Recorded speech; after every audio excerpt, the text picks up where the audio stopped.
Bob Berens. Hi. Hey. Hi. How's it going? Good. Hello, everyone. Fair warning, I'm only going to ask you questions about women. Oh, goody. No, that's not my question. You go though. Yeah, I love The Wayward Women. I love all of them. Are we going to see their storylines tied up a little bit in the last season? I can say that we haven't made anything official yet. Okay. But the hope is that we will, in sort of the back half of the season. I certainly hope to. I think we have a responsibility to see them again. Like, there's the responsibility to see them again as individuals, and then there's the narrative responsibility of a few pieces of story that sort of need to be closed out. And as far as, that's I think all I can say for the moment. It's okay. But it matters to me too. Okay, good. Yeah. How do you go about tackling the last season for something so huge? Like, what's your process like? I think it's a lot of conversations in the room about where we want to leave these characters and also what we owe the audience. I think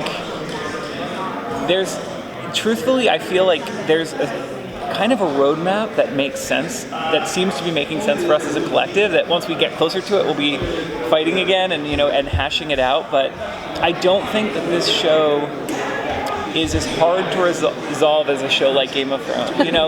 Like when you're paying off 50 characters or 60 characters that people have emotional investment in. I think at its core, making sure that we, end powerfully and meaningfully the stories of Jack, Cass, Sam, and Dean, and honor them and their characters and their emotions and the audience's emotions for them. I think that's our sort of North Star in breaking the final season.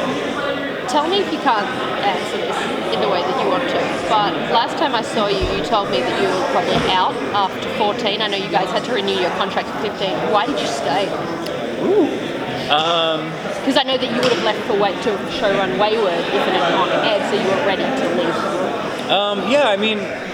I think any time you've been on a show a really long time, you get an appetite to move and test other waters. And I did a stint on a Doom Patrol. Yeah, are you on 2 as well? What's that? No, I'm not. Okay. It's definitely a case where I knew that I needed to commit wholly to either the second season of Doom Patrol or the final season of Supernatural. And truthfully, what brought me back was the final season of it all. Yeah. I think having conversations with Meredith about some ideas she had and some ideas I had, I was like, I can't walk away. This is the final season, and it's that chance to close out this massive story where people are so emotionally invested in, like, I'm never going to have this opportunity again to have a voice in that. Hey, they got me in the end, and I'm back. I tried to get out, but it's more that you had the role for you were preparing to leave, and then were sadly not able to in the way that we wanted you to. Yes. But I'm glad to be back, and I'm very excited about the season. So. We've seen a plethora of monsters and creatures throughout these 14 past seasons. Why zombies now? And are we going to see any more nods to Jeffrey Dean Morgan in the process? Can't speak to the latter question, and I'm not sure if I can speak to the first either. But they're not exactly zombies, is what I will say. I think that this is information that's open, but essentially God basically stamped his foot and ripped a hole between our world and hell. So what you saw animating those corpses were tortured spirits released by God, and some old spirits that they had captured in the past. So it's not really a zombie so much as animated corpse, and so that's what we'll be dealing with at the top of the season.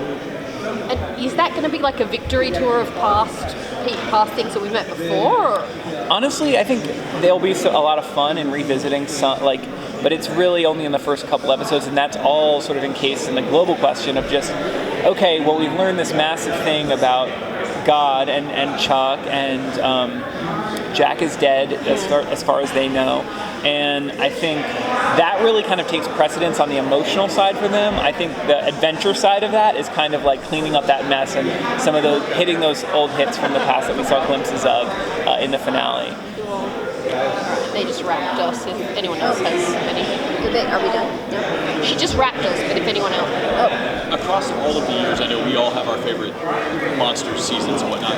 What's been your favorite Supernatural villain movie? Oh man, that's too hard. I don't know. I like the ones I wrote. Fair. We do too. Yeah, but you know, I mean, when I get a chance to write Rowena, which I did again this season, I'm always just like, I like slip into her skin and I'm writing Rowena. I'm like, yes, like. Because you really developed the first Rowena episode, like the first one that really delved into Yeah. And I wrote the casting sides for her for audition. Oh my God, yeah, that's so cool. so and I love Ruth, and so it's always fun. It's always fun to write Rowena. That's cool. Thanks everyone. Thank you. Thank you.